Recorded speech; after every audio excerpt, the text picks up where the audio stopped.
We get a cute moment at the end with Clark and Lois having, like, a breakup heart-to-heart. Mm-hmm. You know, they're, like, been there. He's like, I don't know if you know this, but I dated Lana. I just went through a breakup as well. Her name was Lana. Hi, I'm Lindsay. And I'm Amy. And welcome back for another dose of Nelson Nonsense.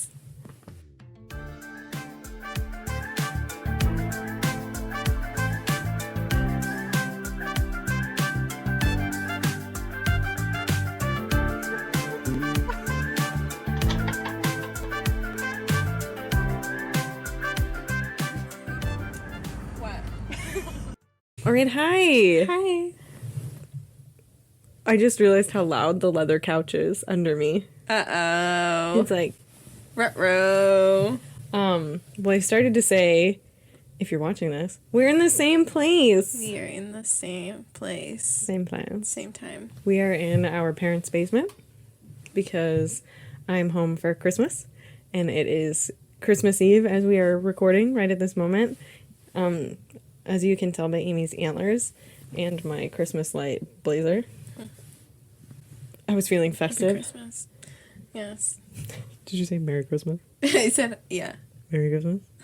Happy holidays. Happy Hanukkah, Kwanzaa. Happy Christmas, Harry. Happy Christmas, Harry. The most wholesome way to say.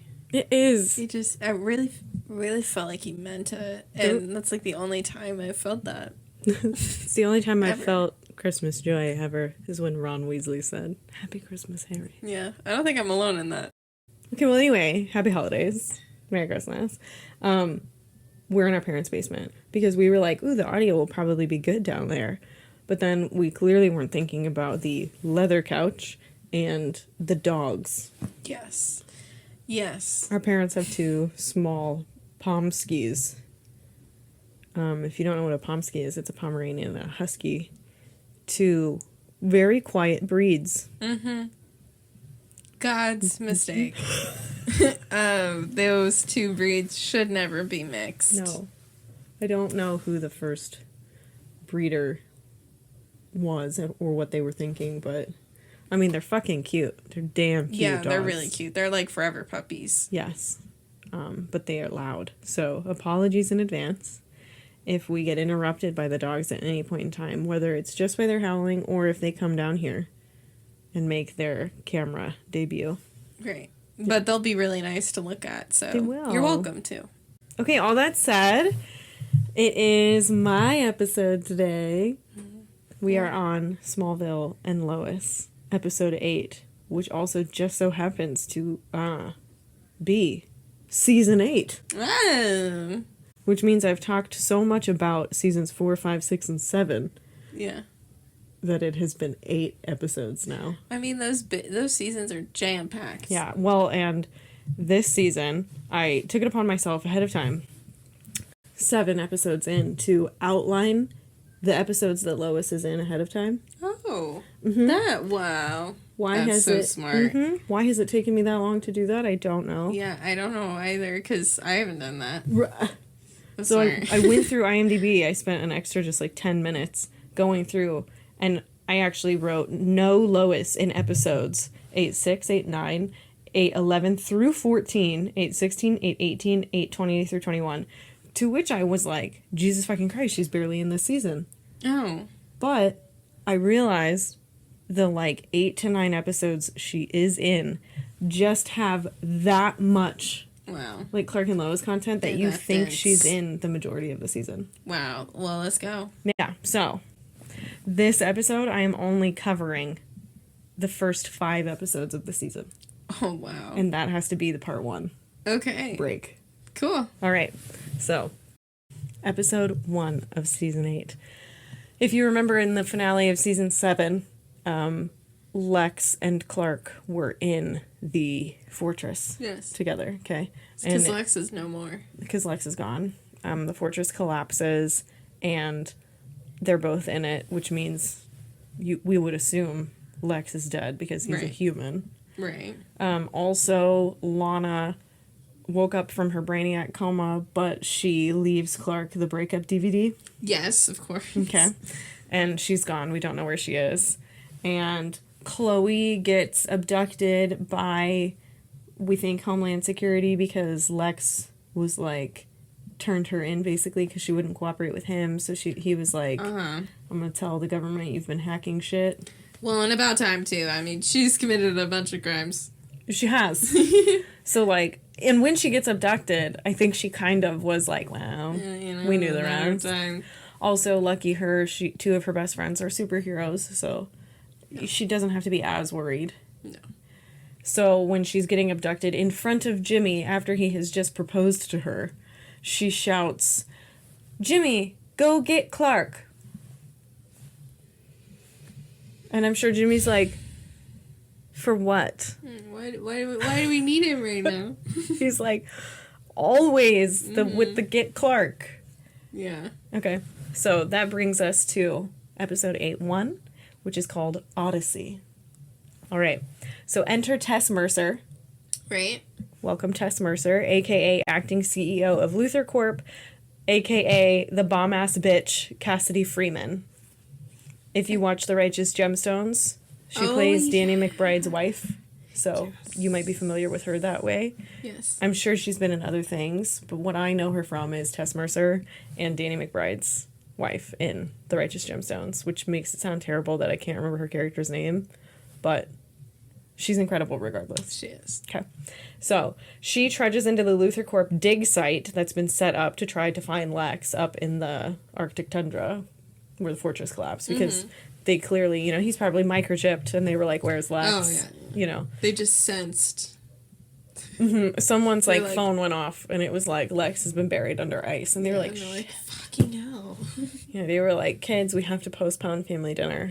Again, I'm sorry. Gotta go get Lex. Duty calls. So, she shows up to the dig site, and as she's giving commands, because she just comes in, she's like, I'm Tess Mercer, and we're like, who the fuck is that? And she's like, don't worry about it. Why should we care? So, as she's giving commands, the Green Arrow, Canary, and AC, a.k.a. Arthur Curry, a.k.a. Aquaman. Okay, yes. They all show up looking for Clark. Okay.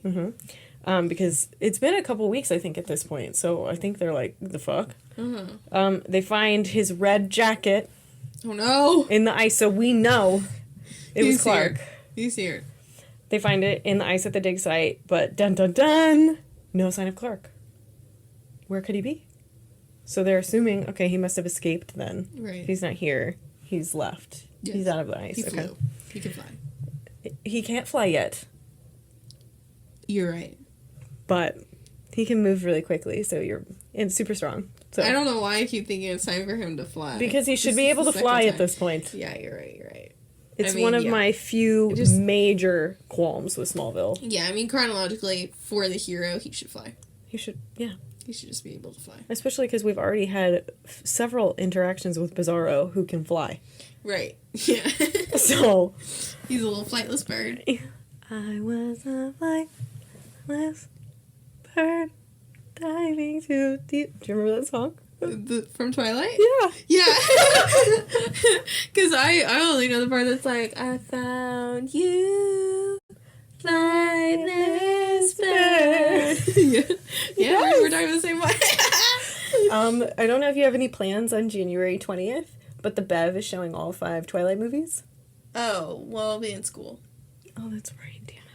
And, just as though we had plane tickets easily accessible. Right. But we're going to try and go to that. Yeah, I'm very excited. I don't know the last time I watched any of them. Oh, really? I watched them relatively recently. Nice. Breaking Dawn's fucking wild. I could talk about that for a minute. Write in if you would like us to do episodes about the Twilight movies. Yes. Thanks. Back at the Luthor Mansion. We're just going to jump right back in. Yeah. Lois is dressed up as a maid. Are you enjoying being able to read my notes with me? Is it fun? Do you like how I write my notes the way I talk 90% of the time? Mm-hmm. Okay, great. Lois is dressed up as a maid, sleuthing in Lex's office on the hunt for info regarding Chloe's whereabouts. Okay. Because not only is she investigative reporter Lois Lane, but she is, like, world's best cousin, because this is how many times have Chloe gone missing / died at this point? I mean, we meet Lois because Chloe is missing, presumed dead, and Lois comes in. Yeah. So, well, I guess Chloe's good to her. Oh, yeah. Yeah, not to say they don't have a good relationship. Right, yeah, because, I mean, yeah, I wouldn't. I wouldn't do it. For Chloe or for me? No. I do it for you, but I, like, for, let's say, another cousin. Oh, yeah. I'd be like, you know, I got work, and I got some things that I gotta do. You know, you text me. See, when it's convenient for you. Or my problem would be I'd be reading the text and I'd be like, who's this from? It's like, it's just the phone number and you're like, oh, shoot. Sounds maybe the wrong number. Yeah. Either way, I'm not going to say anything. Thanks for saying you would look for me. Yeah, obviously, I would look for you. Okay, cool. I would look for you too. That's good. Okay, great. All right, so she's dressed as a maid. I'm glad I did a recap. In my notes, I said, she's looking for info regarding Chloe's whereabouts. She was abducted, remember? Just in case you yourself And just in case I forgot. Yeah. While Lois is cleaning, Tess shows up. Because Tess apparently is, like, just Can Tess fly? well, she has a private jet. Oh, yes. She's Lex's replacement, so yes. Right. So Tess shows up. Tess immediately knows who Lois is because, as I said, she's a bomb-ass bitch. She's done her research. And they have a somewhat hostile tete-a-tete. And Tess has Lois escorted out. Uh-oh. Because, I mean, like, Lois broke in and is sleuthing. Yeah. So, I mean, you know. Get out. Understandable. So, Lois is escorted out. Meanwhile, turns out Chloe is being held in some abandoned warehouse. What? An abandoned warehouse? What? They have those? Yeah. This one's in Montana, where Homeland Security is having her solve weird-ass mind puzzles. Or whatever. Like, they're showing her, they're, like, being like, find the algorithm. It's for your nation. Can I go home? Please. That would be the worst. The absolute worst. She's just in a chair with a screen. And they're like, find the algorithm from these pictures. And she's doing it. She's like, she goes, apple, banana, tricycle, child, birthday cake. Wow. Yeah, because she's got Brainiac in her brain. Okay, so anyway, that's where Chloe is. Cut to somewhere in Russia. We found Clark. Okay. Without powers. Oh, no. Okay. Working at, like, a shipyard or some shit. And it doesn't really matter. But it's raining.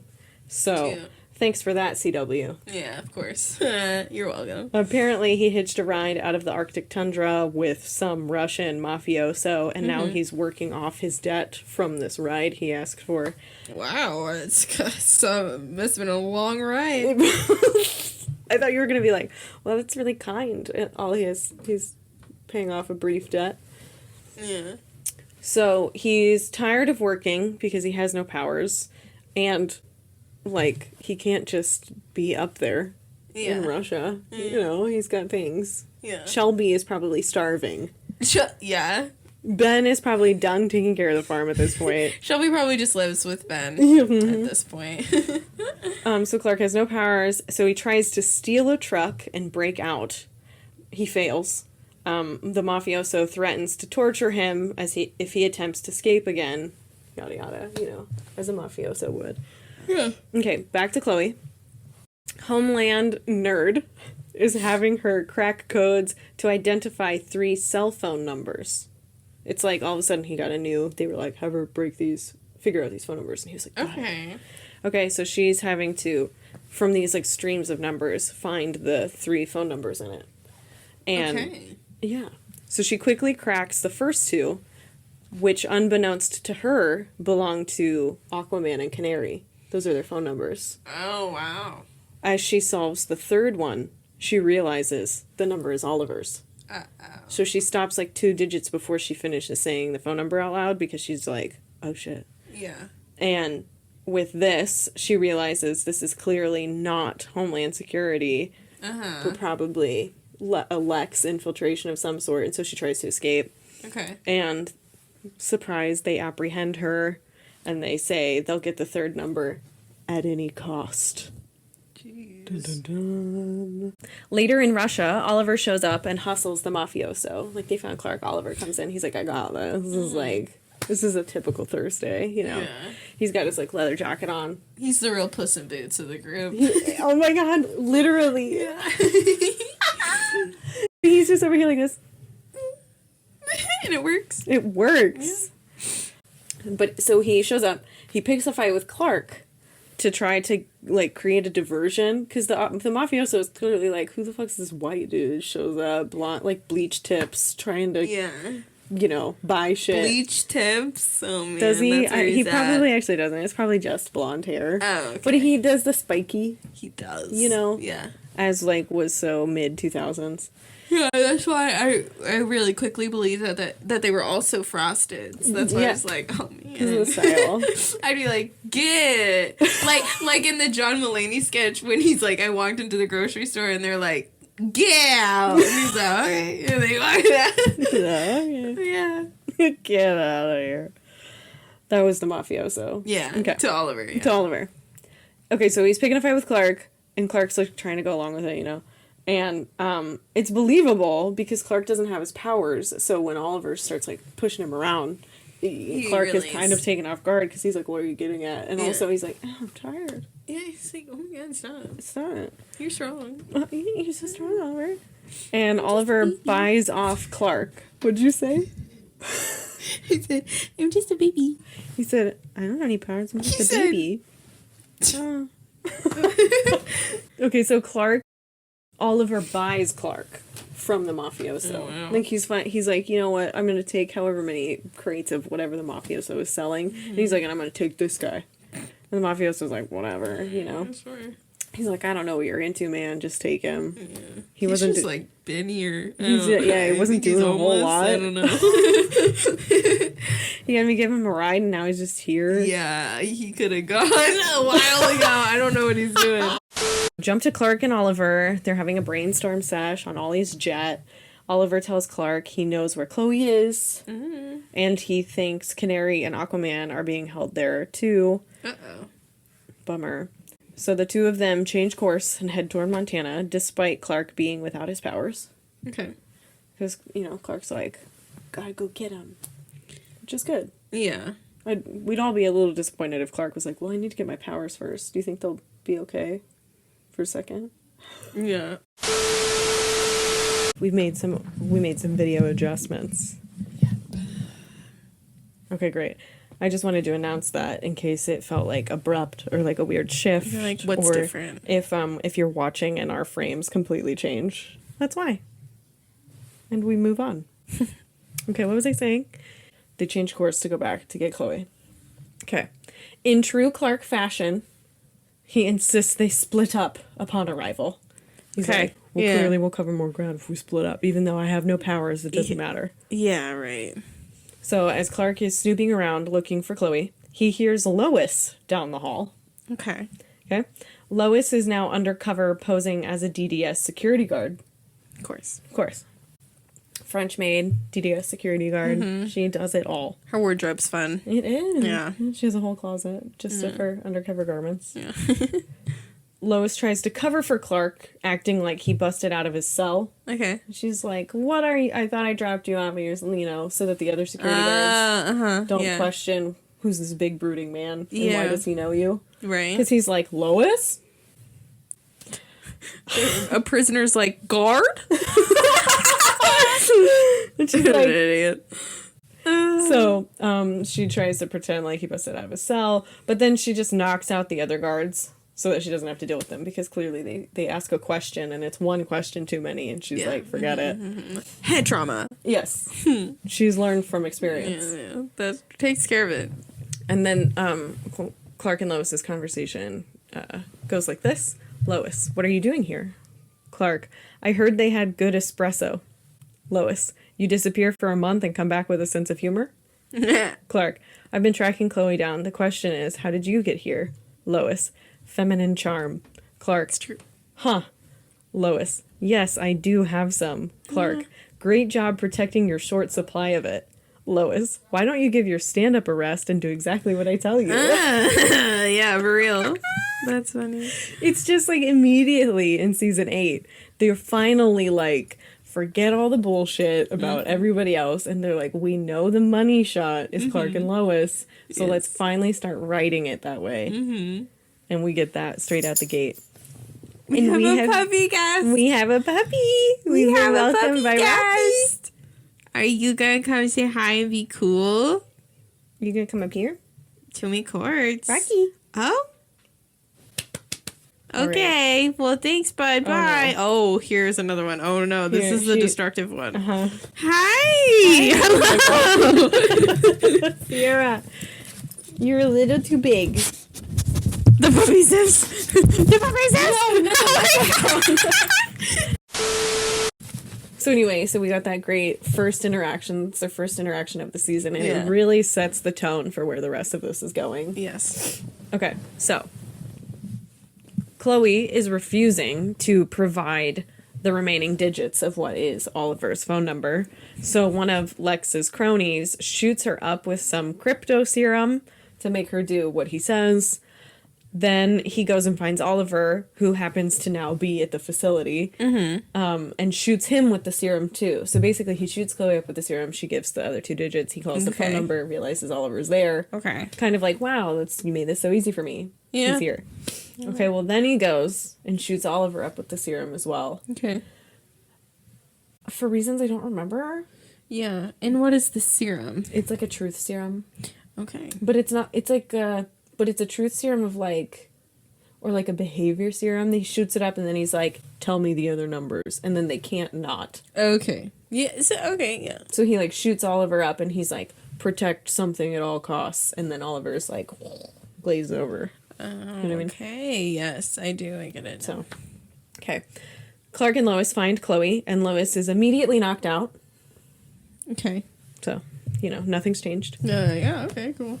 I put Lois is immediately knocked out, swear to fucking God. Yeah. Clark hurries to find Oliver to help get Chloe and Lois out of there. Oliver, now dosed up on crypto serum, demands Clark to tell him where Lex is. That's what the guy says. He says, find Lex Luthor at all costs. That makes sense. Okay. Yeah, that makes sense. So then he's telling Clark, tell me where he is. Clark says he doesn't know. So Oliver shoots 2 arrows through Clark's chest. Sure.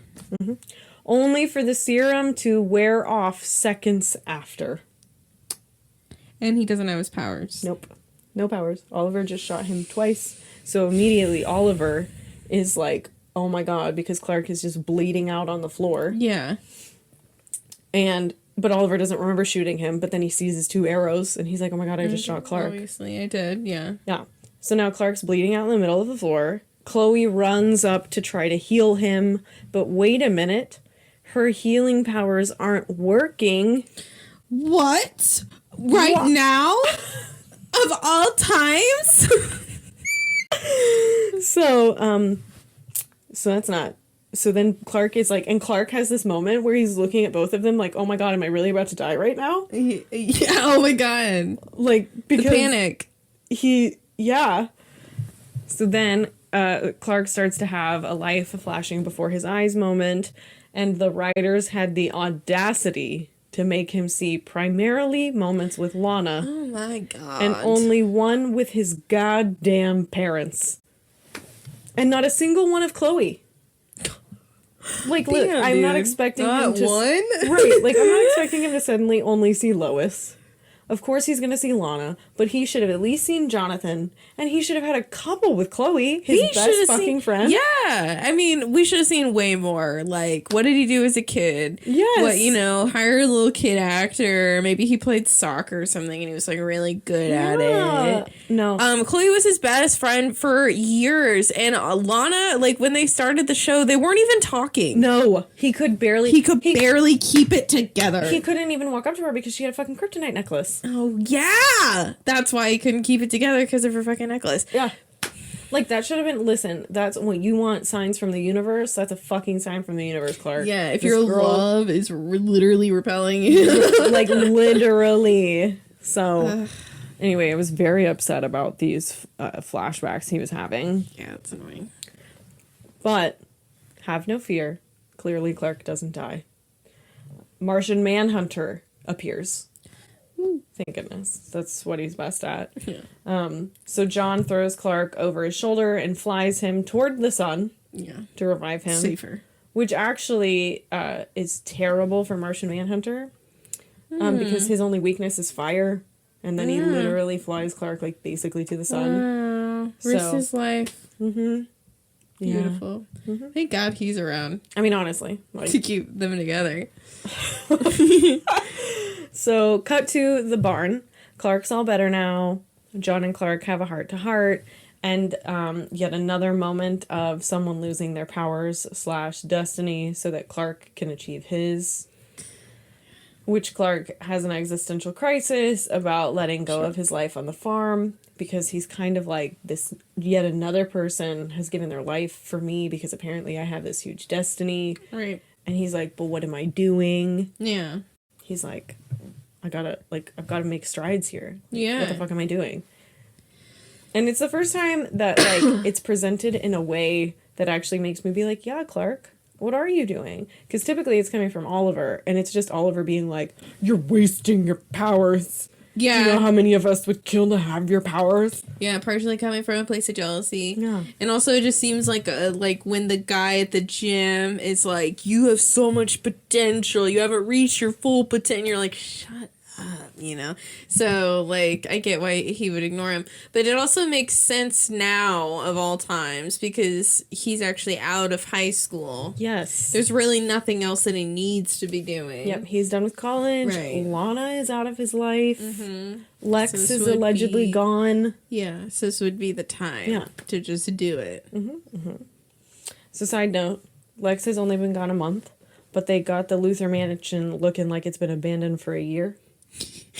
Like, tumbleweeds. It's covered in dust. Oh, man. Like, they've got the furniture covered As if over the it. butlers aren't still showing up for work and, like, Right. the maids and stuff. As though they wouldn't be working, as though Lex could show back up any second. At any moment, yeah. Like, I was like, that was just a continuity. Somebody wasn't thinking about Yeah, that. no, not thinking clearly. Gasp. The Luther Corps team found a blueprint. A boot print. In the ice at the dig site. But it doesn't belong to Lex.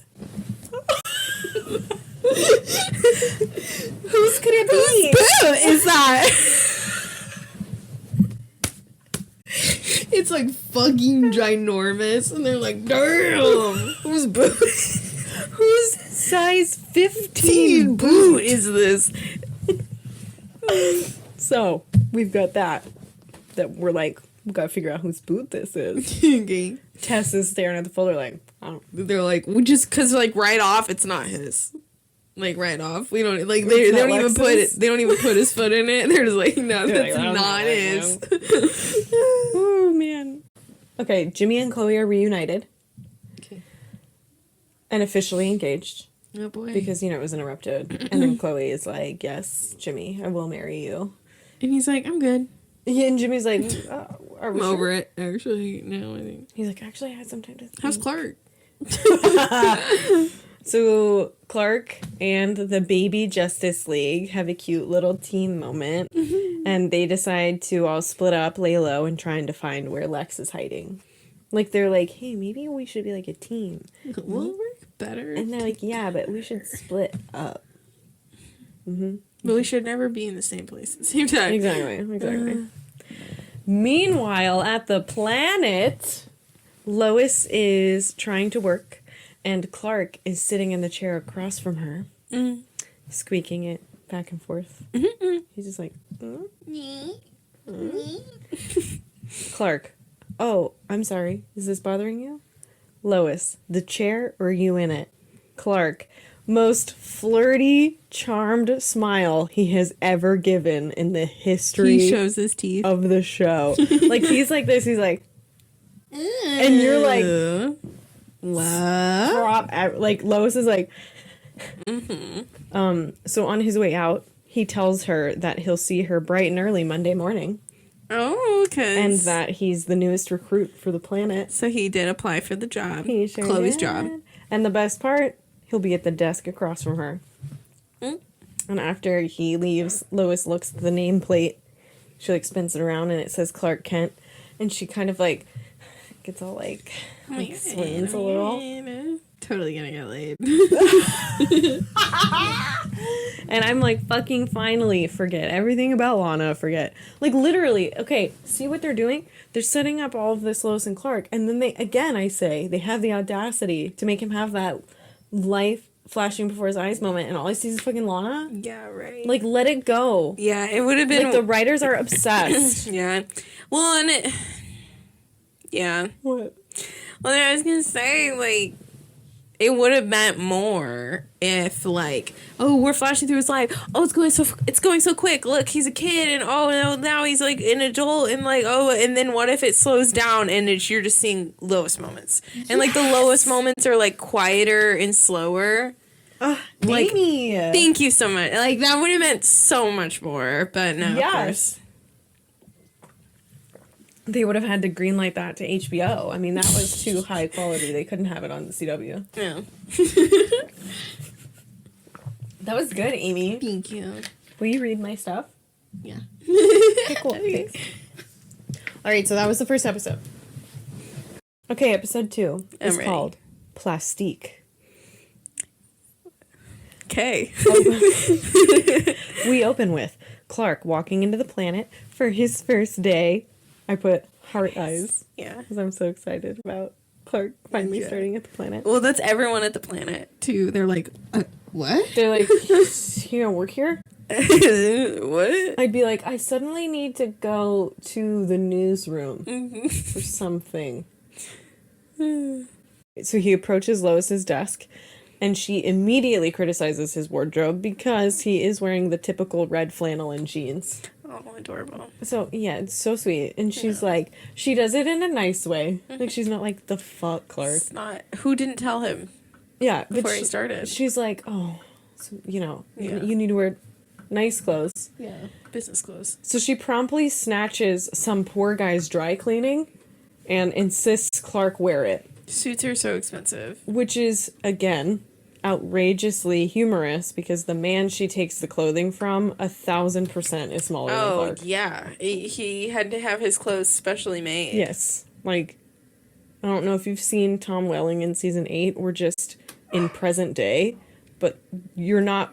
That man is not borrowing someone's clothes. No, and my coworker met him. Shut the fuck up. And showed me the picture when they met, and he, like, my coworker's like 6 foot, and he looked so small in Tom Welling's arms. Oh my god. I just want to curl up in his arms like Thumbelina. Yeah, like, he just had his arm around him, but my little coworker's like, like... totally like normal, maybe more than normal sized person. Right. Yeah, it's great. God. Love it. We love a big guy. Just a big burly man. It's good. That is Tom Welling. Yeah. So yeah, if you watch the episode, you'll see the man that she takes the clothes from. Because like I don't care if the guy was also 6'3", 6'4", it doesn't work. Yeah. But anyway, the mass isn't there. Yes. But thanks to TV magic, Clark does a quick like change in the phone closet, which is a subtle nod, obviously. They said, and then he comes out and Lois tries not to drool over how handsome he is in a button down and slacks. Of course. I mean, it's hard. Yeah. I literally, oh my god, I put thanks to TV magic fit him perfectly. Wow. It's like I really wrote, felt that. It's like I wrote these notes. Yeah. Okay, suddenly, I hate that I say okay before every transition. I can't just read my next line. Yeah. It takes thought to not. It really does. It's my biggest pet peeve for myself when I'm reading these. It's okay.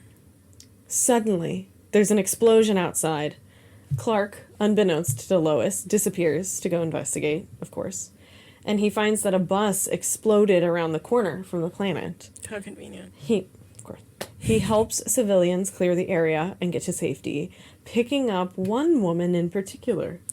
A woman who just happens to be our new friend Tess Mercer. Convenient. Lex's biggest fan and new CEO of the Daily Planet. Of course. Plot so he gets promoted. While at the scene, Clark gets a text from Lois, and he refers to her as the goddess of journalism. Oh my god. Even though I know in the moment he's being sarcastic, He's not, though. I was like, he's not. We though. know you mean it. Yeah, and she is. She is. So, Clark returns to the planet and gives Lois, goddess of journalism, the scoop. Except he has no sources. He's just like telling her what happened, and she's like, okay, and who said this and when, and he's like, oh. So then she begins giving him her list of journalism rules, and she's like, write these down. Clark promptly is asked to go speak with the new CEO. In the middle of Lois being like, this, they're like, hey, Kent, you're wanted upstairs. Okay. So he goes up to meet the CEO, whom he realizes is the woman he just saved. That's convenient. She doesn't miss a beat, this Tess Mercer. She's like, I was in an explosion, gotta get to work. Yeah, for real. Like, I would send a text that said, taking the week. Traumatized. Bus explosion. In bus explosion, taking the week. That's why I'm not a CEO, I guess. Tess, straight out the gate, starts asking Clark if he knows anything about where Lex might be. She basically is like, let's not play any games. I know who you are. I know That's you fair. were, like, arch nemesis with Lex Luthor. Yeah. I worked for Lex. So do you know anything? Because she's basically like, I'm not fulfilling any vendettas here. I just want to know if he's alive. You would probably know something. And you would know. Yeah. Which I think Clark genuinely believes that she's kind of like, I'm just leveling with you. But, of course, he doesn't know where Lex is. Genuinely. So he's like, I know nothing.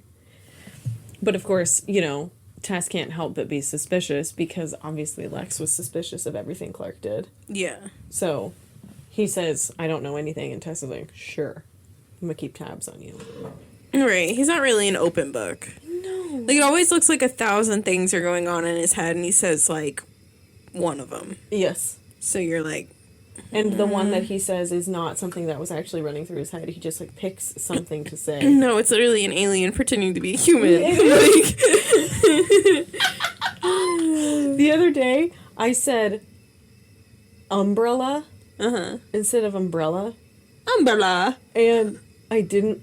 It was like I said it, and then I looked at Cricket, and she was like... and then I was like... Did you say that right? What did I say? And she said umbrella. And I was like, umbrella. You put the emphasis on And then she was like, yes. And I was like, my alien is showing. Yeah, for real. I get that. I get that, Because too. I couldn't even think of... You said umbrella. Sorry, I mean umbrella. You know, under my umbrella, Ella. You only know the word from the song. All right, jumping past some Chloe plot stuff for later when it's more relevant. Okay. Meanwhile, Clark and Lois are back on the scene. Lois is asking Clark what Tess wanted to talk to him about, and he's all like, "Arike, she was just welcoming me aboard." Blah, blah, blah. Lois, don't try to keep secrets from me, Clark. Tess Mercer is a pit bull in Prada. There's no way she'd roll out the welcome mat for a copy boy, no matter how charming his smile is. Well, I mean, that's what I was thinking, too. I mean, he's skyrocketing to the top already, day one. And did he even go to school for journalism? No, but have you seen him in a pair of slacks? Yeah. She actually just spotted him in the lobby, and she was like, I think I need to meet him, so... Then she finds out he's Clark, and she's like, oh my god, this he's related is so to convenient. everything? This is so convenient. God loves me. He does. So she says, no matter how charming his smile is, Clark, you think I have a charming smile? Lois, I think you're about to lose some teeth if you don't tell me what she said. Clark, Lois, you sound like a jealous girlfriend.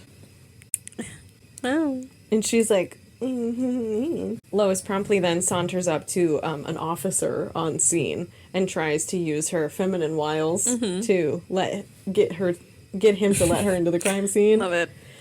Meanwhile, Clark uses his super hearing to listen to the forensic investigators and overhears them say there's no evidence of a bomb. Oh. So there's a bus explosion, but no bomb. Curious. Who could it be? I don't know. The lowdown on the case so far, this girl Bet was on the bus. Bet? Bet. B-E-T-T-E. Like, It's not Betty? it's not Betty. Bet. Wow, shocked. Bet. Bet. She was on the bus, and Chloe found her and realized she was a street youth, as Schmidt would say. Street youth. And Chloe then takes her under her wing. Oh, interesting. Yeah, Bold don't- of her. Bold. Don't think she can quite relate to the street youths. Not in the slightest. No. I mean, I guess her I'm mom... just like you. I get kidnapped once a year by some sort of mob. They do tests on me. My best friend's an alien. I'm just like you. My best friend's an alien. My other best friend, I never know where she is, if she's alive, dead, who she's dating. Clark goes to follow up with Chloe and Bet, because Clark knows Chloe, like, found this street youth. Boy. And he knows Bet was on the bus, and so he goes to be like, Bet, did you see anything weird before the explosion? Yeah. Bet tells Clark her friend Tommy recently developed these powers where when he gets really mad, things seem to blow up. So. Puberty. Yeah. This is rough. Bitch. So Bet takes Clark to try to talk to Tommy. Well, surprise. Tommy ain't the one with the combustion powers. It's Bet? It's Bet. She threw him off the scent. Wow. That's smart. As Clark and Tommy are trying to talk, Tommy is clearly on edge. And he's trying to be like, it wasn't me, you don't understand. And she blows up Tommy right there in the alley. But she plays it off as though Tommy blew himself up. Oh. Ditch this girl. She's drama. She's like, oh my god, Tommy, oh my god. And then she like buries her head in Clark. Little actress. Yeah, this bitch. Wow. Is it a child celebrity that I would know? I don't know, actually. Okay, we have to look it up. Because she's one of those that when I rewatch the episode, I'm like, who do I know her from? But then it's really that I just know her from Smallville. Oh. I do that with Supernatural a lot. Like, I'll be like, what do I know you're that guy familiar. from? It's from this. It's from yeah. Okay. Yeah. So I don't know. We'll have to look her up. Okay. All right, back at the planet, Clark debriefs Lois on the goings-on, and Clark thinks that they should check the autopsy report to see if Tommy even had any meteor rock in his system. Because, I mean, obviously at this point, he thinks Tommy blew himself up. He has no reason to suspect that. Right, yeah. Know? Especially not with her crying into his shoulder. Yeah, that performance that she did. Her Oscar-winning performance. Yeah. So Lois is like, yeah, okay. So she drags Clark along with her to go to try and sneak a peek at the autopsy report that is still in the hospital that they should not have access to. Yeah, right. But Lois is like, don't worry, we're going to go read it. Yeah. As they're leaving, she gives him another one of her signature rules of reporting and says, you know, you really should be writing these down. Remember this little comment for later, okay? She says to him, okay, you should really be writing these down. Okay, I'll remember that. Okay. Jump to Lois and Clark snooping around the hospital. She lets herself into a restricted room that requires a security badge, which she uses, that she clearly lifted at some point and is keeping in a special wallet with other miscellaneous security badges to other buildings that she has also lifted at some point. I like that. That's smart. Goddess of journalism. Yeah, that's right that's a good character trait. Yeah, incredible. She just like pulls it out, unzips it, and she's like, did you do this one? Love it. Very Sam and Dean. Yes, but also it's good for her character in general. Like, that really matches her. Very Lois. I love it so much. Okay, so she's using these security badges that she's lifted because she's an absolute legend and perfect in every way. That's what I wrote in my notes. While Clark is waiting for Lois, he runs into Davis Bloom. Here I will briefly introduce Davis. He is a part of the Chloe side plot that is not yet relevant. Okay. All you really need to know at the moment is that Davis is an EMT that works at MetGen. So he bumps into Chloe at the crime scene and is like, wow, Chloe's pretty. Okay. Yeah, you kind of just get a new person for once that's, like, interested in Chloe. It doesn't happen, so. And all things considered, they do have a good chemistry. Like, they vibe pretty well. And he oversaw Chloe and Clark talking, so then he sees Clark, and he's like, oh, hey, like, I recognize you. You're at the crime scene. Mm-hmm. And as they're talking, he unintentionally reveals to Clark that Chloe's engaged because Davis thinks Clark is the fiancé. So he's like, oh, hey, like, I met your fiancé, congratulations. And Clark says, I'm sorry? Yeah. And then he goes, Chloe said Damn. that she was engaged. And then Clark's like, Chloe's engaged? Oh, and then man. Davis is like, wow, am I putting my foot in my mouth? Yeah. So then he's like, yes. Nice to meet you, you know? Is it not you? See, that would be my nightmare. And it would happen to me too. I'm like, I'm gonna be friendly today. Congratulations on getting engaged. And then they're like, who are you? What? And then I'm like, you're engaged, right? Like, the one thing I thought I knew about this person. And then I'm like, oh. And then wouldn't it be even worse? At least in Davis's situation here, Clark and Chloe are just friends. So Clark's able to be like, oh no, Chloe's just my best friend. What are you talking about? Wouldn't it be terrible if Clark was the boyfriend and then turns out she's engaged to someone else and he doesn't know, and then you find out that she has a whole other life and Davis is the one who'd revealed it? And they're just like, bye. Sorry. Oops. Oops. On my first day, I, like, ruined the girl's life. And I'm like, I'm really excited to be working with you. He's like, well, my chances are pretty much 0 now, huh? Yeah. Lois comes out. Davis, promptly excuses himself. And Clark's like, okay, that was weird. Cool, nice to meet you. Lois comes out with a file on Tommy. She successfully retrieves the report she was looking for. And it turns out Tommy has a bit of a bad rap. Like, he's been arrested a couple times, doesn't have a good situation with the authorities. But as Clark is reading the autopsy report, he sees that there was a bunch of shrapnel in Tommy when he was brought in. And Clark claims if Tommy were responsible for the explosion... Yeah, there'd be no shrapnel in him. It would have blown away from him. Yeah. Not at him. Yeah. So, yeah, Clark's... Wow. Yeah. So then Clark realizes... Bet just so happened to be both at the bus explosion and at Tommy's explosion. Mm-hmm. So he says, ding, ding, ding. This ding, ding. It's Bet. The fire starter is Bet. As Lois turns to hit the elevator button to leave, suddenly Clark has vanished. Of course. And it's just like, he's not subtle at all. Like, Lois turns around and she's like... Yeah, I legit just start thinking that I am insane. Yeah, I'm sure she's like, that's probably where she goes because she has so much going on in her mind all the time.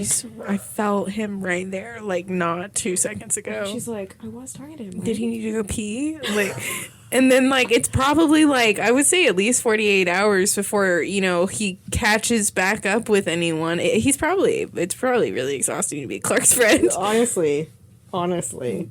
Yeah. Very important note. It's always really fun for me when I read my notes and I say things like that and I'm like, is it? Yeah.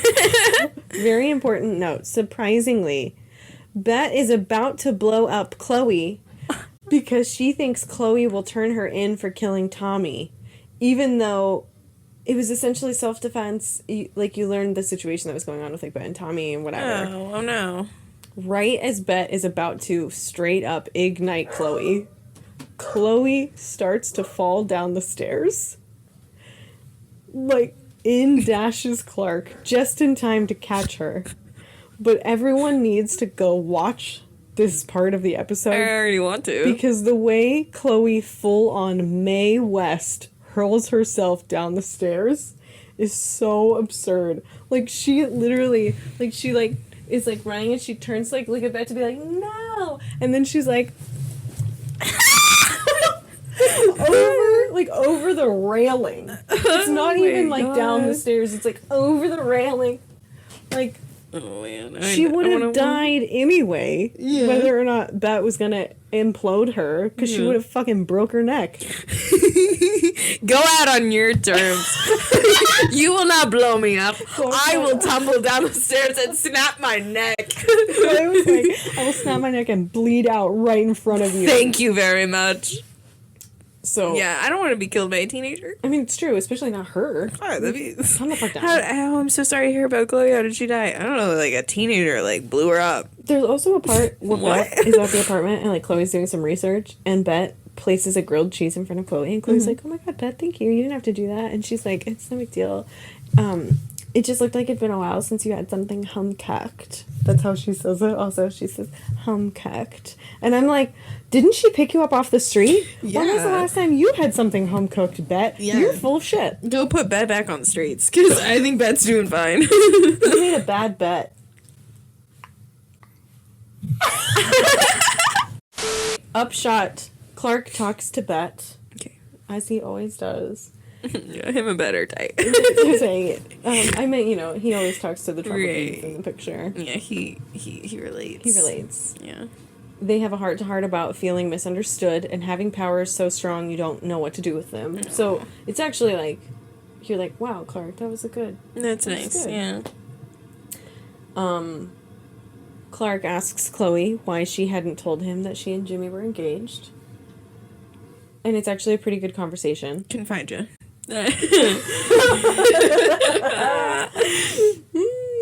But it's a great conversation because Tom Welling, Clark, his acting is just really natural. And you've already started to see how much more comfortable he is in himself in this season, just in particular. Like, something happened between 7 and 8 where it was suddenly like, maybe because they got out of the bullshit and they were like, you're going to be at the planet, you're going to be fucking like Clark Kent Superman now. Mm-hmm. Well, and Lex is gone. This is true. And he's not opposite Michael Rosenbaum. Mm-hmm. Yeah. But it's just he's so natural in the conversation. And I put in my notes, I like to think it's because he was finally free of the Lana drama, but what do I know? Well, yeah, I mean, you know, like, at the end of a relationship, you're probably going to be like, oh, well, you know, better take some stock. But I honestly feel, like, I wonder if the Lex thing was, like, a big part of it. Maybe. Because, like, I mean, he didn't want him to know. True. And so he was, like, he was always kind of, like, you know, dimming his sparkle. Yeah, don't to put stay... that light in a bushel basket. What is that from? Jim Gaffigan. Yes. It's when he's talking about the guy who came up with Hot Pocket jingle. And he's like, don't cover that light with a bushel basket. That's so good. You might be right. I actually really like that thought process. I hadn't thought about it like that. I assume everything is Lana's fault. Yeah, and I get it. I really do. And it really does seem like it. It does. She doesn't really fight that narrative. But I made some notes for the conversation I'm speaking of because it's just a good Clark and Chloe conversation as well. Clark says, you could have called anytime. Chloe, it's just we've been friends for such a long time. Clark, we're more than just friends, Chloe. And you see Chloe kind of have a flicker of, what do you mean by that? Oh my god, let it go. Yeah, exactly. Chloe. You're engaged. When Jimmy and I get married, things will probably change between us. I mean, and I don't know if I'm ready for that just yet. Are you? Why would it change? Which is kind of the look Clark gives her. Because I think Clark's like, hold on, we're not on the same page. Changing? Like, yeah. Clark says, I know that your happiness is one of the most important things in the world to me, and that you and Jimmy will have a wonderful life together. Don't worry about anything else. And I was like, wow, Clark, that was, like, the best way you could have gone about that. Like, no comment. Let me just articulate, like, you're my best friend. I just want you to be happy. Mm-hmm. That's it. Let's leave it at that. You know? Okay. And so then he just kind of, like, puts his arms out, and Chloe, like, gives him a hug. And you're like, okay. She's getting mixed signals. Mm-hmm. Yeah, I mean, yeah. She's probably like, yeah, there's still a chance. You would think, and then wait for, like, 2 episodes from now. Okay. Meanwhile, Tess goes to visit Bet.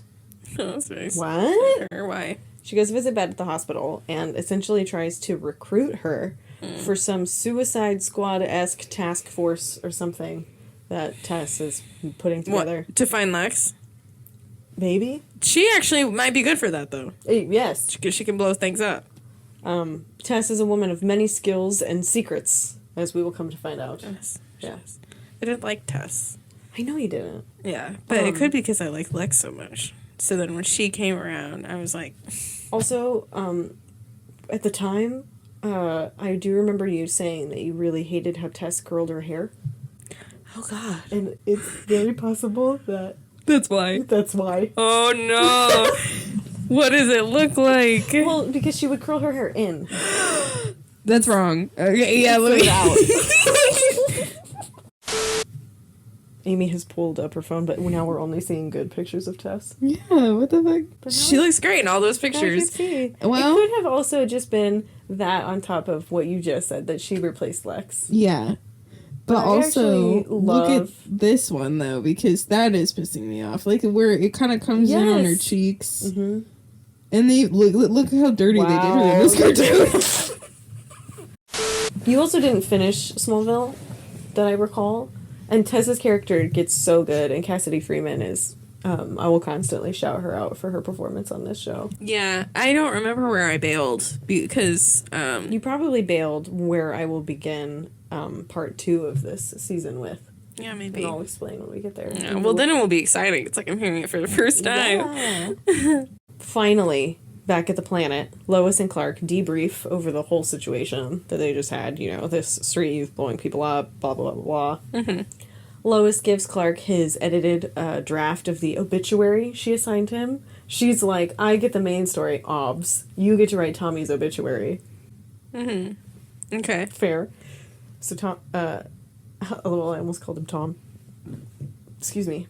Clark writes the obituary, and Lois edits it and gives it back, and it's just covered in red marks. Oh, man. And Lois says, those aren't notes of discouragement. They're notes of encouragement. You've got talent, Smallville.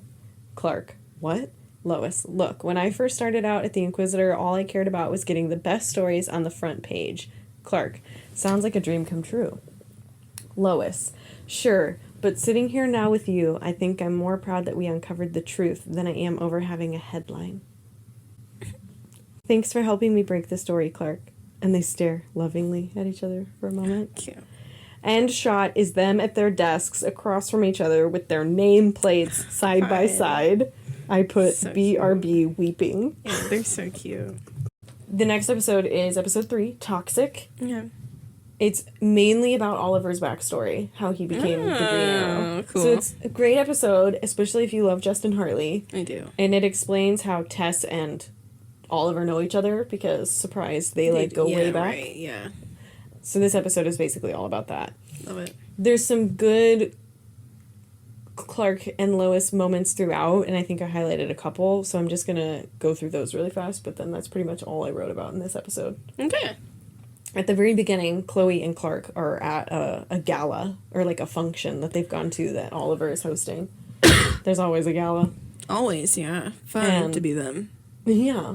And Clark, they got in for free because they know Oliver and Clark's a member of the press now, so... Cool. Yeah, sick. Free gala. Yeah. And they're talking, and Chloe says, as much as I love the one-on-one time, I gotta say, I'm actually surprised Lois unattached you from her hip. Clark, what do you mean? Lois and I aren't always together. Chloe, Clark, you see her more than I see Jimmy, and we're engaged. Clark. Okay. Chloe, think about what you just said. God. So Clark says, what are you trying to say? Chloe, never mind. I guess I just always thought that I would be the one circling your typos. And Clark says, Lois doesn't circle typos. She underlines them 2 or 3 times. I put, Chloe was angling from a jealous best friend wannabe lover standpoint. Mm-hmm. But we do love the apparent closeness that Clark and Lois are Yes, adorable. being known to have now. It's also just cute because, like we say, he's an alien pretending to be human. Mm-hmm. So I bet that he also just loves that this human is like, let me show you exactly how to talk like a human. Yes. You know, like, and I bet he really appreciates it. Mm-hmm. Also, even just, like, further, like, expanding on that, Lois has never walked on eggshells with him, ever. Mm-hmm. Like, ever. Even when she's a good coach. Yeah, when she, like, doesn't know what he's thinking, she's like, what are you thinking? Mm-hmm. So, yeah. He's just the kind of person that he needs. I bet he feels more calm. Yes, and it shows. You can tell. Mm-hmm. Yeah. Oliver shows up to the gala, and he makes a little toast, and then nearly keels over. Like, just, like, drops. I would hear the audience. Like in fucking Anchorman when they're like, don't die in front of us. That would have been me. Don't you dare die in front of us. I love that woman. God, yes. Oh, it's Paula Pell, isn't it? Yes. Fucking love her. Okay, so Clark immediately can tell something is wrong and rushes over to Oliver, and he looks Clark dead in the face and says, I've been poisoned. I have 12 hours to live. Oh, okay. Clark is like, no. Thank you. You've given me everything I need to know. I'm on it. Like, drops him and because like Chloe is like, damn, looks like Ollie had a bit too much in the limo, and it's like, wow, you judgmental bitch. So bitter. Like literally. God, it's exhausting. And Clark is like, that's not all of like He Oliver. could die. Okay, well, and thank God Oliver clearly knew he'd been poisoned. What a relief. Saved us some time. Okay, yeah. So he got poisoned. We get his backstory and how he became the Arrow, like I just said. But then there's Lois obviously finds out he got poisoned and that it's really serious. And as we know, Lois and Oliver had history. No, yeah. So there is this one moment where she's sitting at his side and she has this good monologue, so I wrote it down. I wanted to share it with everyone. Yeah, okay. I'm ready. Lois, look at us, the noble couple. I let you go. In return, you were supposed to save the world. This, Ollie, this isn't saving the world, is it? This is you backing out on your end of the deal. You know, maybe we had it wrong. Maybe our story ends and neither of us are the heroes. Because you're not the only one who couldn't hold up his end of the deal. The truth is, sometimes I wonder if I should have let you go. And you're like, oh. Like he's like about to die, and Lois is having this moment where she's like, she's probably always missed him because I mean they didn't like break up. Yeah, like it was just like this isn't gonna work for what I need. Exactly. And so it's like, oh, okay. Like there's no closure, there was no anger. It was just like paused. And because they did also like they ended kind of okay, but then they like didn't stay friends, even though they could have stayed friends. Yeah. And like in this moment, I think you can see her really juggling with that of like, but I love you, but like we never talk anymore. And yeah, and it's just, it was just really sweet. And like Eric Durance is like, crying. Yeah. What? No, keep going. I just because I can see your notes. Did you read the notes? Yeah. Okay. And of course, Clark just so happens to walk in on the tail end of that, and he softly asks her how Oliver's doing, and she just shakes her head.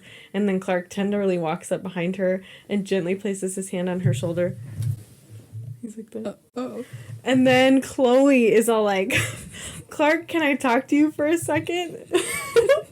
And I typed it out in the SpongeBob GIF, you know? Yeah. Where it's, Clark, can I talk to you for a second? No, Chloe, you can't. Like he's having like the briefest sweet moment with Lois, and Chloe's like, Clark, can I speak to you? Like, is it? Basically, Lois tries to pull out every hack she can think of to try and save Oliver, while Clark is out tracking down Tess to find an antidote or something. Which of course he's able to get because Tess knows where it is, and then Clark has super speed, so he's able to super speed go get the antidote. Oliver lives. That's the episode. All right. Yep.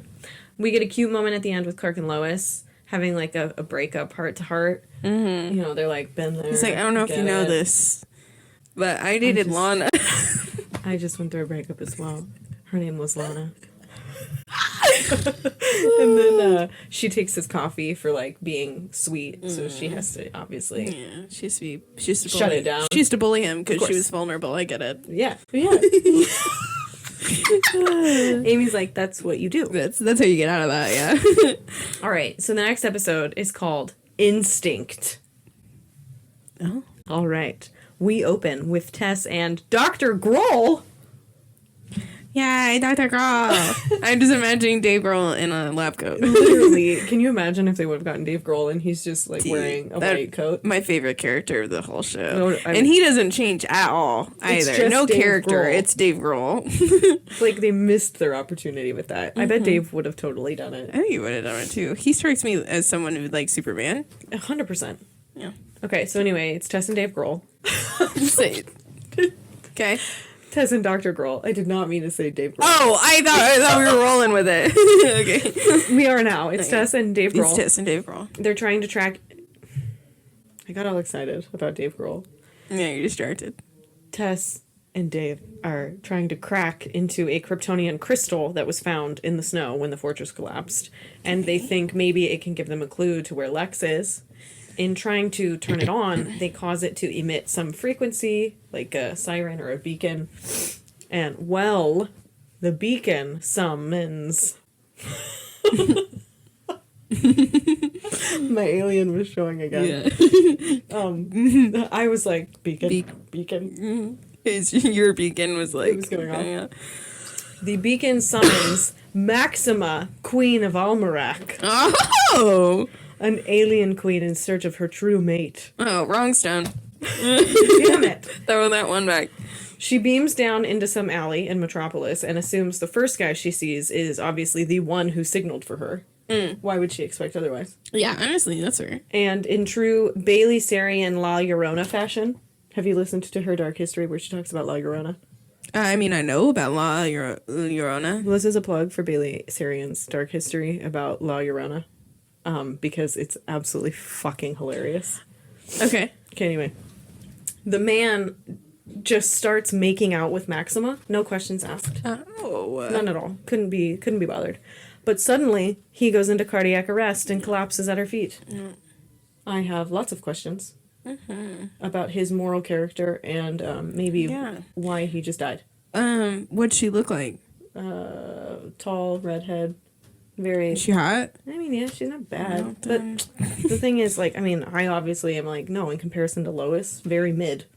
Yeah. But... Well, and I was about to say, I don't think I can Google Maxima Queen of Almerac, and it's gonna show me that chick from Smallville. Actually, you probably could Google Maxima Smallville, and it would bring up her picture. Yeah, let's see what she looks like. Jump to the next morning at the farm. Clark is making breakfast for Shelby and finds... Oh, you're gonna take care of your dog. Yeah. Which is cute. I like that. It actually is a really cute moment. But before that, while Clark's making breakfast, he's looking for the can opener, and he finds Lana's old necklace, the Kryptonian necklace we mentioned, in the drawer in the kitchen. Why was it in the kitchen? Right? Like, I'm not gonna say she's ugly, but like... No, but I'm also like, what did they put her in? I don't know. That's way better. It's way better. That's way better, yeah. But I was like, what, a sheet? This is like the human dress she puts on. Oh, but she's real. Oh, yeah, for sure. I love that. Okay. Okay, she's seen Maxima. I'm on board. All right. So anyway, he finds Lana's necklace in the fucking kitchen, and I'm like, why was it in the kitchen? Why? We'll never know. And as he's gazing at it, he gets a call from Lois, and the first thing she says is, I need you, Smallville. So he immediately super speeds to the planet. Adorable aside, he forgets to actually feed Shelby, so he super speeds right back and puts the food bowl down, and it's an absolute gem of Clark talking to the dog in your cute dog voice that you do if you're a dog owner. He literally puts it down, and Shelby like looks at him, and he's like, come on, you got it. And I was like, I don't know if that was scripted or if Tom Welling just did that because he loves dogs. Yeah. But I was like, we got that, and it's one of my favorite moments of the entire show. I love it. And you know what? It's even better because I'm going to say it again. An alien knows to do it. If they see the dog and they're like, "Yee, you're cute." For doggy? Mm-hmm. Yeah. So, he feeds Shelby. Then at the planet, Clark and Lois are getting into it like normal. Clark has a tiny, somber moment because Lana was on his mind because he looked at the fucking necklace. And Lois is talking about Chloe and Jimmy's impending nuptials, so they're having a moment. Lois: you know, I hate to be the one to dish out a helping of tough love here, Clark, but Lana is gone for good. Time to get back in the saddle, buckaroo. But real. this go around, you need to look outside your wheelhouse. Clark, I didn't know I had a wheelhouse. Lois, of course you do. Pretty, friendly, damsel in distressy. You need to try a new scoop of the 31 flavors. Maybe a little less sweet vanilla and a lot more wild cherry. She's referring to herself. She's Yeah, like, she was just like, I could beat you up, but like, don't roll me out. And also, I couldn't, but I don't know that. But I don't know that. I'm just wild cherry. Yeah. Can't you tell? Clark, let's get back to the work, please. Lois, good idea. Bury your heartache in your job. And I just felt the need to put that line in because that is Lois at her core. Yes, she wasn't saying that like, ugh, come on. She was like, no, I get it. She was like, no, 100%. Yeah. Come at me, Zack Snyder. You wrote Lois wrong. Mm-hmm. That's a different podcast entirely. Yeah. Next scene. Chloe and Jimmy are talking about the Clark-sized elephant in the room. Really, you could just say the Clark The in Clark the in the room. Yeah, for real. Jimmy is moving into the apartment, and he goes to put something in a bookcase when a random note falls to the floor, and he picks it up to read it, and it turns out to be an old love letter from Chloe to Clark. Chloe, why the fuck was that just loose in your bookcase? Yeah, what? Put it in a box under your bed like a normal person. God, or don't keep it. Get rid of it. Hear me out. In this letter, Chloe wrote, "I'm the woman of your dreams masquerading as your best friend." Oh my god, I remember that letter. Yep. So naturally, Jimmy doesn't take that well. Yeah, nope. And even though Chloe tells him she wrote it when she was 15, Jimmy's like, but why do you still Why do you have it? Yeah, that's even more sketch. Yeah. Because you held on to it. I held on to it. For And it was like 10 out, years. easy to retrieve. That's wild. Yeah. Later on, Clark and Lois are trying to figure out why a bunch of 30-something males are dropping like flies from Metropolis to Smallville. All with skyrocketed endorphin levels. Yes. Maxima, if we've forgotten. I Clark, did. there's so much happened already. Yeah. Clark uses his x-ray vision on some scorch marks at a scene that they're investigating and realizes there's what looks to be an alien symbol etched into the pavement. He takes a drawing of the symbol to Chloe to see if she has any idea what it could be. And Chloe starts spouting a crazy amount of facts about the planet Almerac and how this must be a queen. And naturally, Clark is just staring at her like, you know this because... Mm-hmm. And long story short, it's because of Brainiac, obviously. Yeah. Chloe uses her alien supercomputer brain that she has now to triangulate where Maxima could be and narrows it down to the Ace of Clubs, a bar in Metropolis. And Jimmy is currently at said bar drinking away his sorrows. Ah, damn, dude. Yeah. You Poor guessed it. Jimmy. Maxima seeks out Jimmy Oh, shit. and naturally sticks her tongue down his throat, then leaves him to die on the balcony because he goes into cardiac fuck Jimmy. arrest. Yeah. Don't worry. Clark shows up just in time to catch Jimmy from falling over the railing to his death. Good. Maxima sees Clark super speed toward Jimmy and realizes that's my man. Yeah, That's the one I'm after. Rightfully so, yeah. I mean, all of us. That is all of our thoughts. I'm like, oh, wait, that one. That one. He could have not super sped. He could have just walked in. You and could have, stood yeah, there. yeah. I would be like, fuck, I could. When we were watching Lord of the Rings yesterday, there's a line in Fellowship where one of them comes up to Frodo and he's like, "That man has been looking at you since you got here," and it's Aragorn. And I was like, if I were Frodo, I'd have been like, "Has he?" Oh my god. You're like, don't make it obvious, but look, and then you're like, You're like, is he still looking at me? Tell me. looking at me? That's when You're like, should I buy him a drink? Ranger Like 13 from going the on 30? north. What? like 13 going on 30 when, yeah. Oh my god, I haven't watched that in so long. Yeah, I haven't either. She's like, that's my man.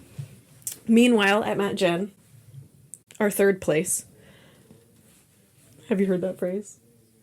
You have your first place, it's your home, and you have your second place, it's your job, and your first place, your third place is like your fave place. No, I haven't.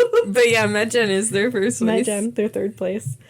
Jimmy wakes up with Clark at his side, and they have a really genuine, brief conversation where Jimmy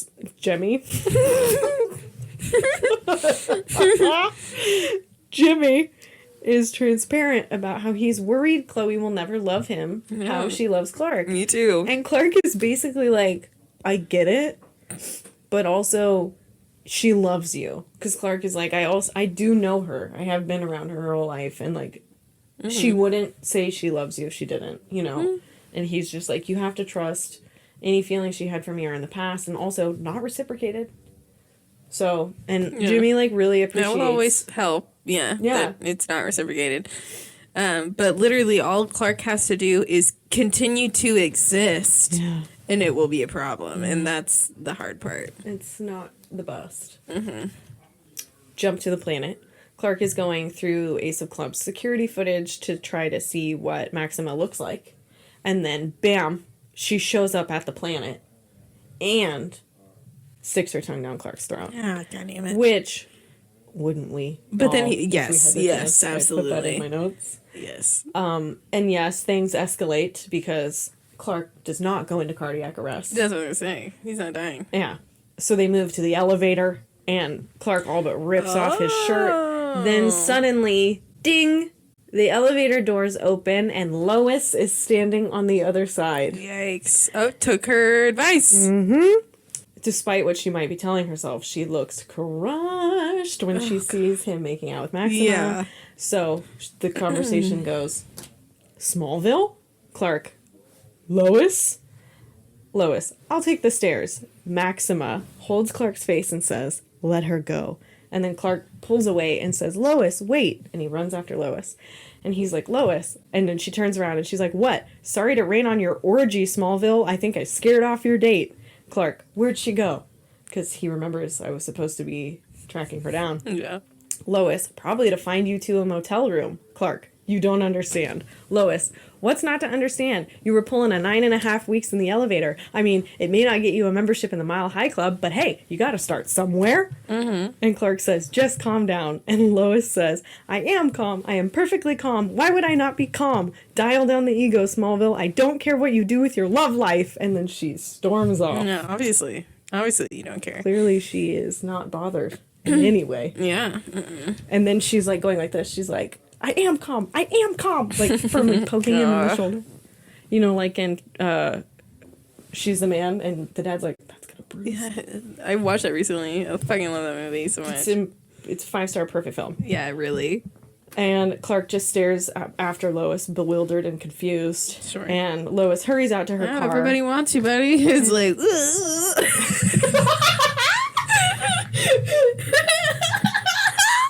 Meanwhile, Jimmy's like, you motherfucker. he's all like decrepit in the hospital bed, and he's like, why doesn't she love me? Lois hurries out to her car, grumbling insults about Maxima to herself. Sure, yeah, I would too. Same. And she gets in, and suddenly Maxima picks up the car and flips it over. Super cash. And Lois is fine. Just bleeding a little bit from her head, but that's fine. Apparently they're just into it. That's endless. Yeah.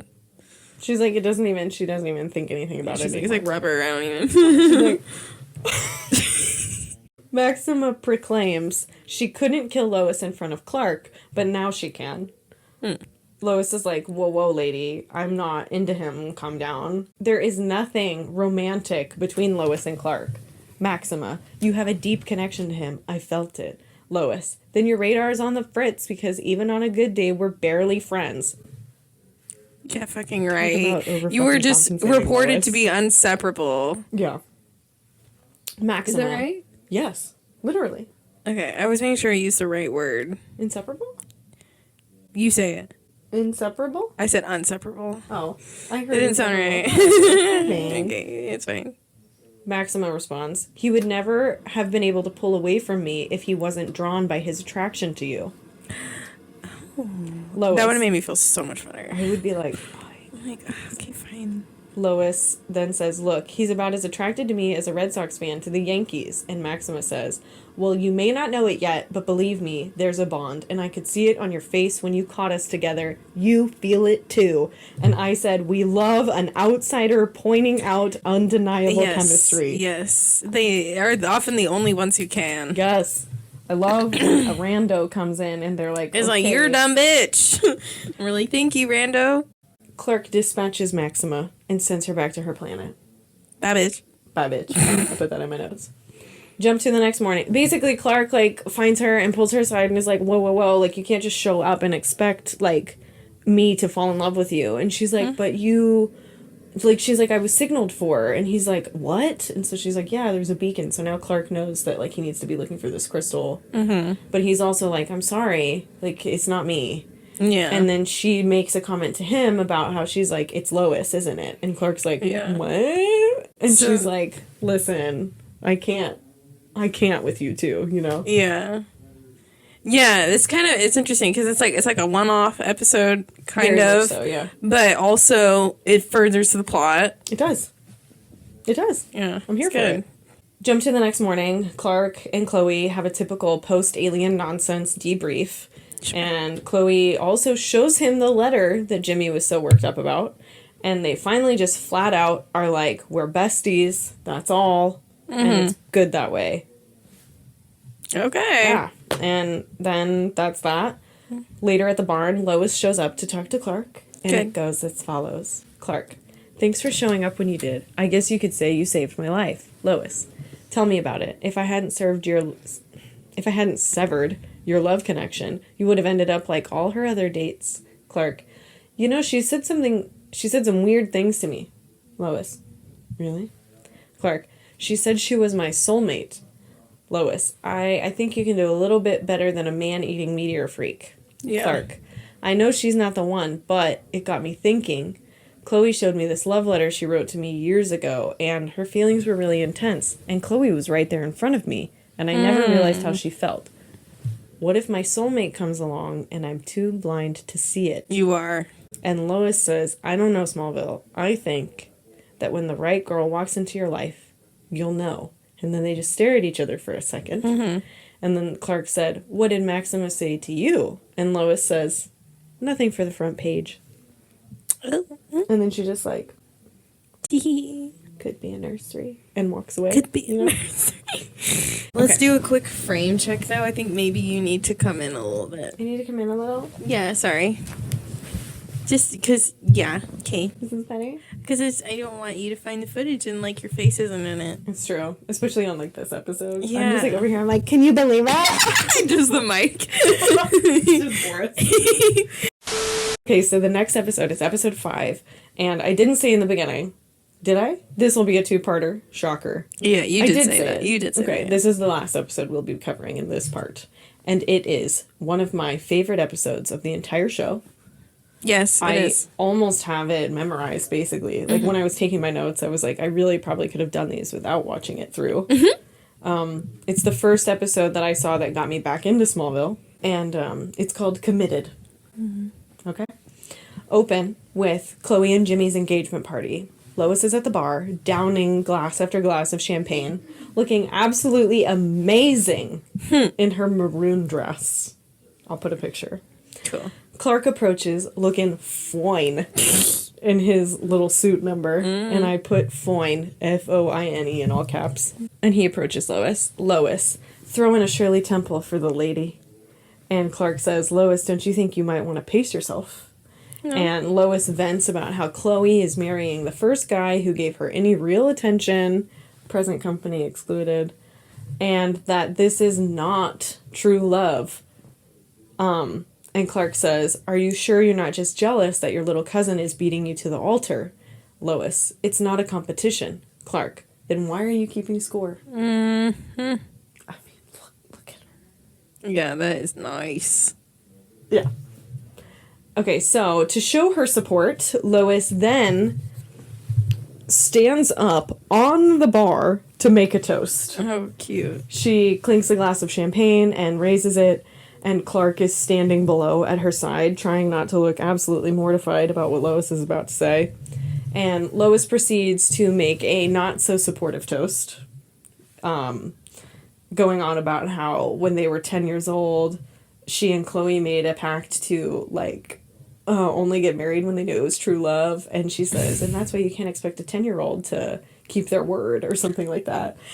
And then Clark promptly, Ice reaches up and pulls her down. Like, he's like, okay. Yeah. And I said, words cannot express how giddy I get over this little pulling her off the bar moment. Mm-hmm. I'm not sure Erica knew he was going to do that, because she gets kind of tangled up in his arms, and they both get these, like, absolutely adorable smiles on their face and kind of blush. And then Tom turns back to the crowd and has a moment of, like, my line is this. Mm-hmm. And Lois, like, laughs to herself, and it's absolutely perfect. Cute. So, Cute. then Clark manages to save the moment, as always, by being like, what I think Lois meant to say was blah, blah, blah, and he's just so charming. Everybody's like, you're so right. Yeah, I'm like, I don't even remember anything she said anymore. They're like, just keep saying words. Who are we talking about? So the party ends, and Chloe and Jimmy say their last goodbyes, and they head out, and they're having a sweet little moment in the alley, like, being cute and about to get married. And then all of a sudden, these bright headlights flick on, totally disorienting them, and then suddenly they're shot in the stomachs. Mm-hmm. Hopefully not dead. Who knows? We don't know. But they're just suddenly blinded and shot. Yeah. Opening credits. Of course.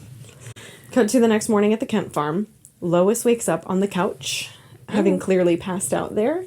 And she sits up, realizing she's wearing Clark's old football jersey from high school. How'd that happen? About this time, Clark saunters in with a "Good afternoon, Lois," and hands her a glass of Alka-Seltzer. I would be like, "What the hell has happened?" I think I would have vomited. Oh my god! Yeah, just at the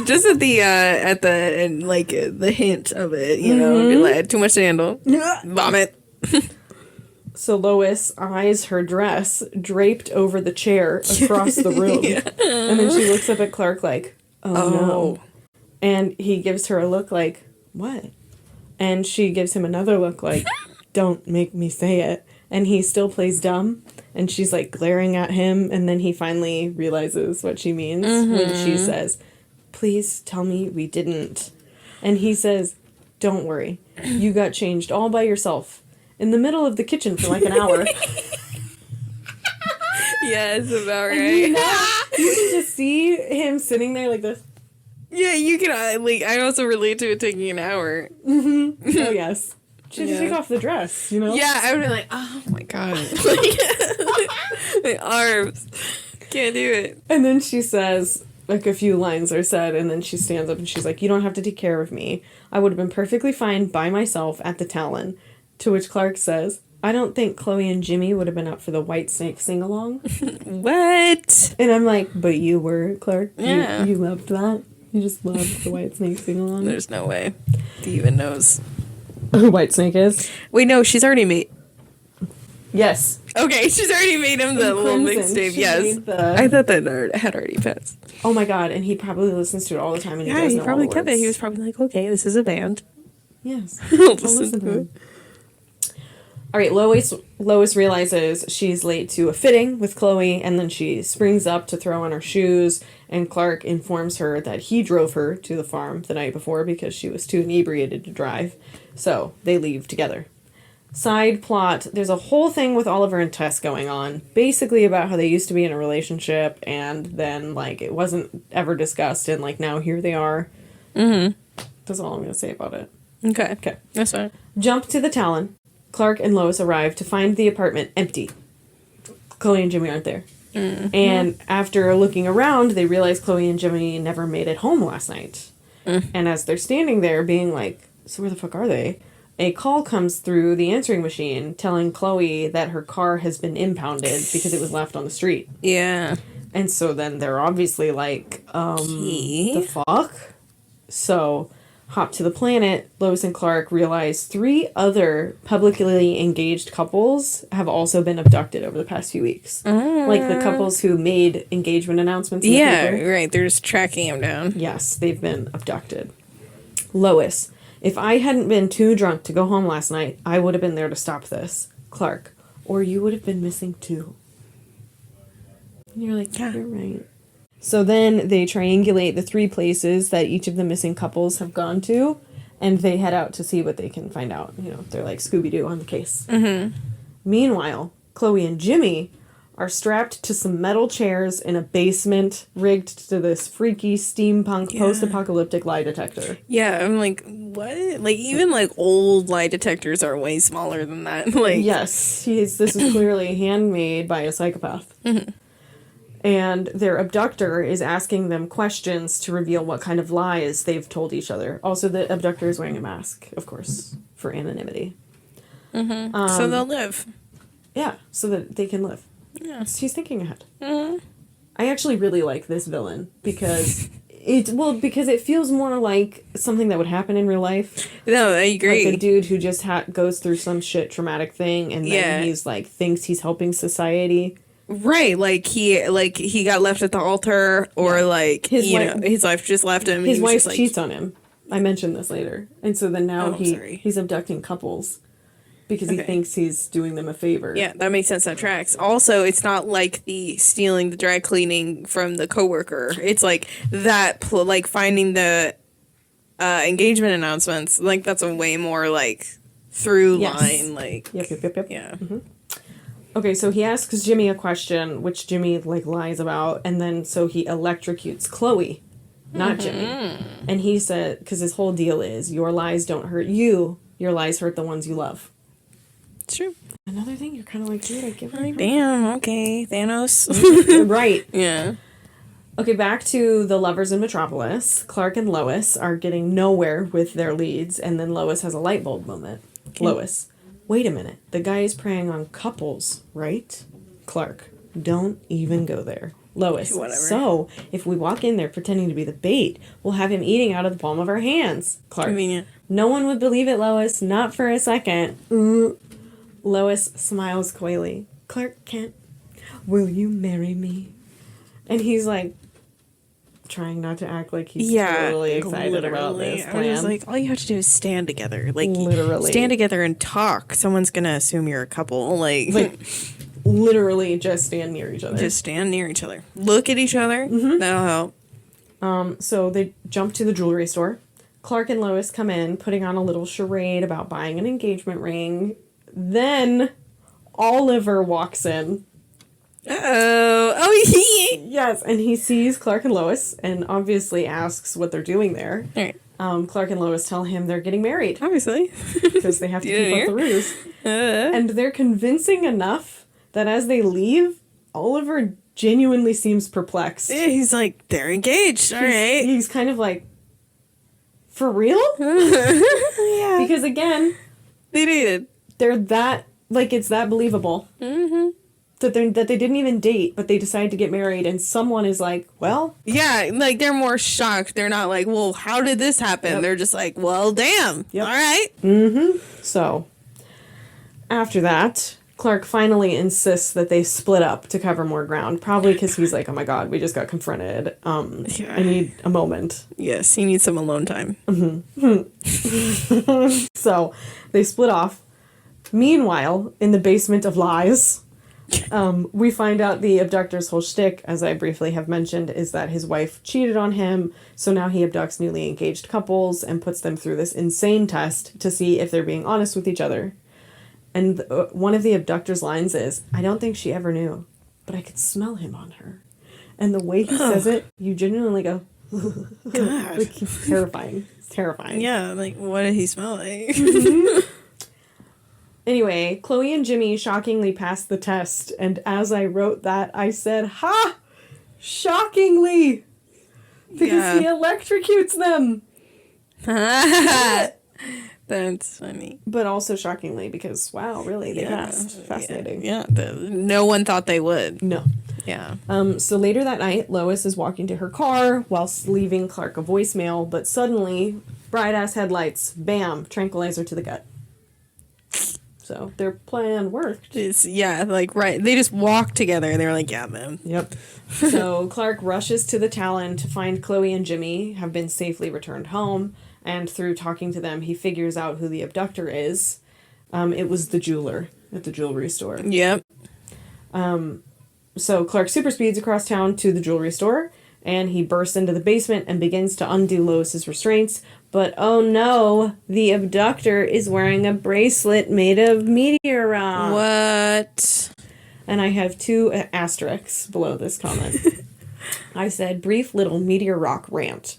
The spectrum of kryptonite strength in this show is absolutely baffling. There is no logic. None of it makes sense. You have to just accept that certain amounts/forms affect Clark more than others. For instance, this bracelet debilitates Clark so much that he can't break out of his restraints. Okay? And a brief vent on that is, as a viewer...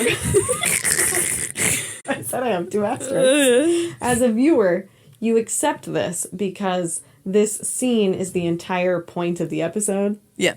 So you just let it happen. You're like, yeah, okay, whatever. Could they have written meteor rock into this scene in so many other ways? What they should have done is put it on the straps. You think, or I thought maybe the lie detector machine could have been powered by meteor rock. Yeah. The shock. Yeah. Like, that would have been perfect. That would have been perfect, yeah. But it had to have been easily... But also, Lana's necklace made him, like, fall to the ground. That's what I mean. So it's like... That's why literally, like, if it's pure kryptonite, it's probably stronger. And if it's been meteor rock put into something, maybe its levels are less. Yeah, maybe because it's found. Yeah. Rock. So, like, so it's not, like, his bracelet pampered. could be pure. Yeah. Because also... he has to be able to get rid of it easily in the scene, so bracelet's going to be easier for Clark to get rid of. Like, I can wrap my head around it. I just needed to acknowledge it because we're all thinking it. But we're all, yeah, because logically it would need to be more. He's big. He's a big boy. Big boy. Yeah. Okay. Back to the scene. The abductor electrocutes Clark, which obviously makes Lois come clean and tell the crazy man that they aren't even really a couple. Because Clark says something. Like, Clark makes some kind of comment. And the guy's like, meh. And then Lois is like, ah. Oh, no. I'm full of shit. He asks Lois, have you ever cheated on your fiancé? And then, of course, Lois panics because, she sleeps around. And also, they're not really a couple. So, Exactly, both are kind of a lie. Yeah, right. So then the guy's like, you're lying. Electrocutes Clark. And then she's like, whoa. Don't hurt him. We're not even a couple. Mm-hmm. But this man is insane. Yeah. So this actually makes it worse because you can tell he's like, you can't keep messing with this man's emotions, you whore. Oh my God. Deep down, do you love him? Because, like, she comes in and she's all, like, calling him Pookie, and she's, like, tells Oliver, like, yeah, we're engaged, can you believe it? Blah, blah, blah. Right. So I think he's like, what are you doing to him? Yeah, he's like, I saw you. you. He told a friend. Also, Clark came in to save her. Yeah, that's true. He did. He says, like, Clark, that's so gallant of you, you know? Okay, so then Lois is, like, sitting there, panicking, and the man is like, do you love him? And you see Lois panicking because no matter what, Clark will know how she feels. Mm-hmm. And if she lies, Clark gets electrocuted. And he'll know. And, she, as the abductor's, like, getting right up in her face, like, being like, do you love him? Clark is like, just tell him the truth. It's fine. Because Clark is kind of like, bro, you don't love me. Like, this will get us out of here. Right. Because it's fine. Well, then Lois finally says yes. Mm-hmm. Because she's in love with Clark. Mm-hmm. And when I tell you, I even had it on earlier, and Dad goes, just say it, Lois. And I was like, yes! I love it. Yes! We all know. Because also, it's such a great moment of Erica Durance because you also see her realizing, yeah, I do. Mm-hmm. Like, whether she's thought it in passing before, like, suddenly she's confronted with this moment of, like, oh my God, yes, I do. And oh my God, I have to say it to him. And, like, she just does so well, like, with the stakes. It's a perfect moment. And then she just says yes. And then Clark, like, braces himself because he thinks he's going to get electrocuted. And then he realizes she's not lying. Mm-hmm. And then he realizes what that means. Yeah. And then he, like, looks at her and then she won't look at him. Right. And so then the man comes over and is like, how about you? Do you love her? And then Clark immediately headbutts the guy and then rips the bracelet off and throws it down the drain and then uses his heat vision to burst a pipe to make it all steamy. And then he throws the guy across the room and then he steps in front of Lois and he's like, are you okay? And she says, I'm not sure. Sure, yeah. Understandably so. So then he just, like, undoes her restraints and he's like, let's get out of here. Okay. Next day, Chloe and Lois have a heart-to-heart, because if you've forgotten, which you maybe have, Lois made that horrible speech at the engagement party. Yeah. And Chloe shows her, because she had it recorded, and then she tells Lois, you might want to avoid engagement parties altogether. Because if you remember, she also crashed Lana's Oh my god, yeah. leather clad with Clark. Yes. Oh my goodness. And Lois is kind of like, Yeah. so that's just a great moment. Then we jump to the planet, where Lois cautiously glances in to see if Clark is at his desk yet. He's not there, so then she's like, whew, and then she heads to the elevator to take something upstairs. And as she's waiting, Clark walks up behind her, and he says, "You're not avoiding me, are you?" And she's like, "Ha, no." And so Clark steps into the elevator, and then Lois reluctantly steps in as well, because Clark did not need to go anywhere. You know. He just was like, "Want me on the elevator?" Because Lois is getting on the elevator. And they stand there awkwardly for a second, neither of them wanting to bring up the moment, but also totally wanting to bring it up and being like, who's going to say something first? Yeah. Finally, Lois caves, and she says, "So, about that test, Clark, who would have thought you were such a good liar, huh? You even beat that machine." Lois, "Even though I'm a natural master at deception, I needed a little help. I mean, the machine was a piece of Kaiser-era junk." And then Clark looks over at her and he says, "Well, it did work the first time, when you electrocuted me." Yeah. And then Lois is like, "Exactly. So while he was off playing game show host, I slipped the sensor off my finger." And then Clark looks over at her. Yeah, devastated. Devastated. And she's not looking at him, and she's like, "Pretty crafty, huh?" And then he pauses for a second, and he goes, "So you weren't telling the truth?" And she's like, "Please, I mean, we do make a good team, but don't let our cover go to that big old head of yours." And Clark is like, "I didn't." But then he gives her this, like, sad side eye, And then she's like, "Good." And he says, "Great." And then the elevator finally reaches its intended floor, and Lois steps off. But she turns around, and she looks at him. And she says, "Let's just be happy that I was under the gun and not you." And Clark's like, "And why's that?" And Lois says, "Smallville, everyone knows you're a terrible liar. Who knows where we'd be if you'd answered that question." And then she just saunters off. And then you see Clark processing what she just said, because at first he's like, "Huh," and then he realizes that Lois is implying that he loves her too, because if he's a terrible liar, that means that, like, he would have said, like, no, he would have tried to be like, what he said, yeah, they would have known he was lying. And I was like, so then you see him be like, so she thinks I love her too, but, like, she just said that she was lying and she's not actually in love with me. Like, you see him being like, yeah, he's like, "What's happening?" Yeah. And I was like, Lois for the win. Yeah. But when I tell you, the first time I watched it, the way he looks over at her when she says she slipped the sensor off her finger Devastated. is all you need to see. It's all you need to see. Yeah. Nothing else matters. Like, his reaction in that moment shows, I'm in love with her, and I'm absolutely crushed. Yeah. He was like, "Wait, what?" And she knows. Like, he was joshing with her because he thought, like, for the first time, he had the upper hand. Or, like, maybe he was going to be like, "So, hey, do you want to, like, go out?" Yeah, really. What's up? You know? He was just feeling confident for the first time ever. For the first time ever? Yeah. She said, "Nope." And she's like, "Oh my god, haha. You're trash." And that's the episode. Then the elevator doors close, and that's it.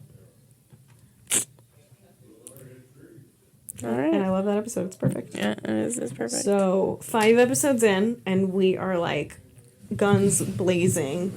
Clark and Lois are endgame in this season. So you would think. Did you smell my tooth?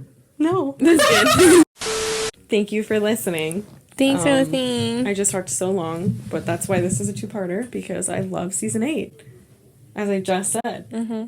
It's only 5 episodes. And I mainly only talked about Clark and Lois. Yeah, that's juicy. This is why, if you've been listening, I keep saying I can't wait until I get to season 8. This is why. That's part 1. Part 1. Of season 8. Woo. Any closing thoughts? Closing thoughts. It's good. Wow. It's good. Yeah, you. think you're welcome. Lana's gone. Lana is Something to be gone. grateful for. I miss Lex, but you I do know, miss Lex. he will be remembered. And they're still trying to figure out where he is. Yeah, exactly. So it's good. It's just you get to, I mean, what we're seeing is what we would see in like Superman movies, basically. Yes. So it's nice. It's a good Finally. time of the show. Fucking finally. Yeah. All right. All right, that's my That's, thought. yeah. All right. As always, you can find all our stuff at linktree/n&npod. And hopefully you're watching this on YouTube. We're almost to the end of both of our current miniseries. So if you do have any ideas, thoughts, opinions on what you want us to talk about when we're done with those, please send us an email. That'd be cute. We would love that. Yeah. It's super cute. All right, Well, I love bye. you. I love you. I love you.